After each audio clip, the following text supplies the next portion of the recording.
చాలా సర్వేలు వచ్చాయి. అంటే సర్వేలన్నీ చివరిసారి మళ్ళీ ఎన్నికలు అయిన తర్వాత పోలింగ్ అయిన తర్వాతనే వేసే అవకాశం ఉంటుంది. 11 సర్వేలు వస్తే 11 సర్వేల్లో కూడా 17 నుంచి 23 ఎంపీలు మనమే గెలుస్తున్నామని మీకు తెలియజేస్తున్నా. అంటే ఇప్పుడు ఇక్కడుండే బాలశౌరి గెలుపు తథ్యం అవునా కాదా? కృష్ణప్రసాద్ గెలుపు తథ్యం అవునా కాదా? కానీ ఇక్కడ ఒక దుర్మార్గుడు ఉన్నాడు. ఆ దుర్మార్గుడు మీరు చూస్తే తమ్ముళ్ళు 6 నెలలుగా ఎప్పుడన్నా బయట వచ్చాడా? ఇంట్లో నుంచి పరదాలు కట్టుకొని తిరిగాడా లేదా? నేను అడుగుతున్నా, ఎన్నికల ముందు నేరుగా ఊరూరు వచ్చాడు. నేను అనుకోనంటే ముఖ్యమంత్రిగా బయట రాకూడదంటే వచ్చేవాడా అని మిమ్మల్ని అడుగుతున్నా. ఆ రోజు ఇప్పుడే చెప్పాడు పవన్ కళ్యాణ్ గారు, మేము ప్రజాస్వామ్యయుతంగా ముందుకు పోయాం. తిరిగాడు, మోసం చేశాడు, ఒక ఛాన్స్ అన్నాడు, నెత్తి మీద చేయి పెట్టాడు, బుగ్గలు నిమిరాడు, ముద్దులు పెట్టారు. 5 మరిగా మీరు కరిగిపోయారు. 5 ఏళ్లు గడిచిపోయింది. ఏమైంది? గుద్దుడే గుద్దుడు, బాధుడే బాధుడు. అందరూ నష్టపోయారు, అలిసిపోయారు. మీరంతా దెబ్బలు తిని తిని అలసిపోయి ఎప్పుడెప్పుడా అని చూసే పరిస్థితికి వచ్చారు. మళ్ళీ నిన్న బయలుదేరాడు కొత్త బిచ్చగాడు, కొత్త నాటకం. బాబాయిని గొడ్డలతో లేపేసింది ఎవరు తమ్ముళ్ళు అని అడుగుతున్నా.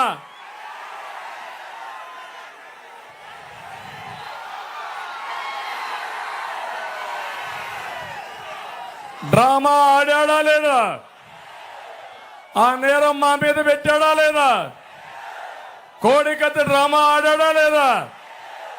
నిన్నే గులకరాయి డ్రామా. ఆయన మీటింగ్ పెట్టాడంట, కరెంట్ ఆఫ్ అయిపోయిందంట. పవన్ కళ్యాణ్ అక్కడికి వచ్చి ఒక రాయి వేశాడు, గులకరాయి.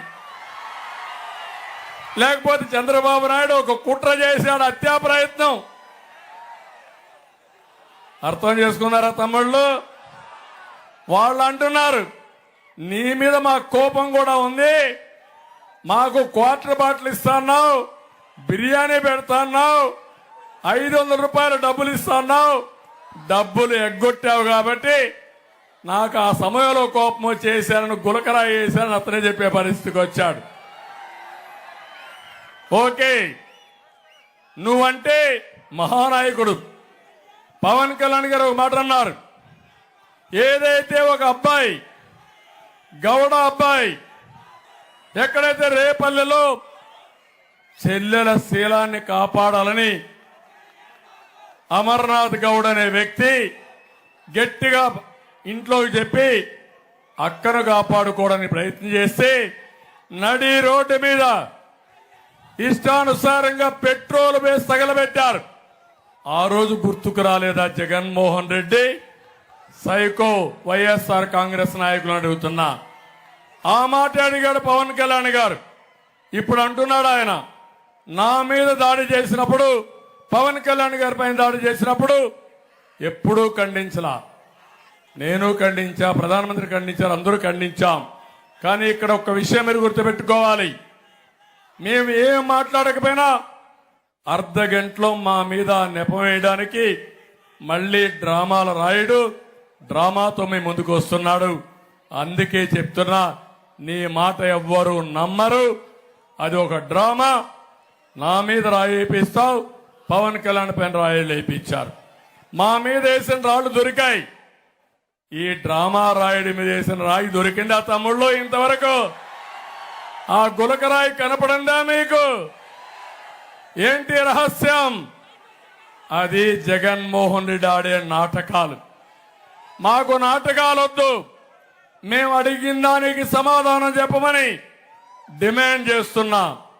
పరదాలు కట్టుకొని తిరిగి ఇప్పుడు వేల కోట్ల రూపాయలు ఖర్చు పెట్టి మద్యం డబ్బులు, ఇసుక డబ్బులు, భూదందాలపైన దోచేసిన డబ్బులు పెట్టి మళ్ళీ మిమ్మల్ని కొనాలని ఆలోచిస్తున్నారు. నేను అడుగుతున్న డబ్బులకు అమ్మడిపోతారా మీరని అడుగుతున్నా, ఓటేస్తారా అని మిమ్మల్ని అడుగుతున్నా. మా దగ్గర డబ్బులు లేదు, నీతి ఉంది, నిజాయితీ ఉంది, నిస్వార్థం ఉంది. మళ్ళా మీ జీవితాల్లో వెలుగు తెచ్చే సామర్థ్యం మాకుందని మరొకసారి మీ అందరికీ హామీ ఇస్తున్నా. మాట్లాడితే మేమందరం కలిసాం. నేను కలిశాను, పవన్ కళ్యాణ్ గారు కలిశారు, బీజేపీ కలిశాం. ఏ ఒక్కరి కోసమో కాదు, ఒకరు ఎక్కువ ఒకరు తక్కువ కాదు, అందరం తగ్గాం. ప్రతి ఒక్కరు తగ్గాం.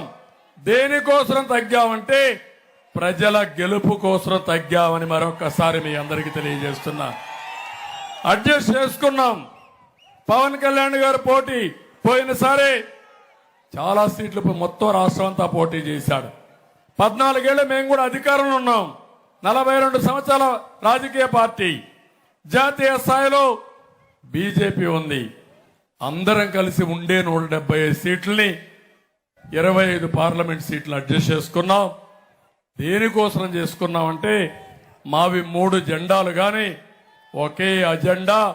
ఆ అజెండా అభివృద్ధి, సంక్షేమం, ప్రజాస్వామ్య పరిరక్షణ, తెలుగు ప్రజల వెలుగే మా ధ్యేయం అని చెప్పి మరొకసారి మీ అందరికి విజ్ఞప్తి చేస్తున్నా. ఈయన వచ్చేది శవాలతో వస్తున్నాడు, మనుషులతో రావడంలా.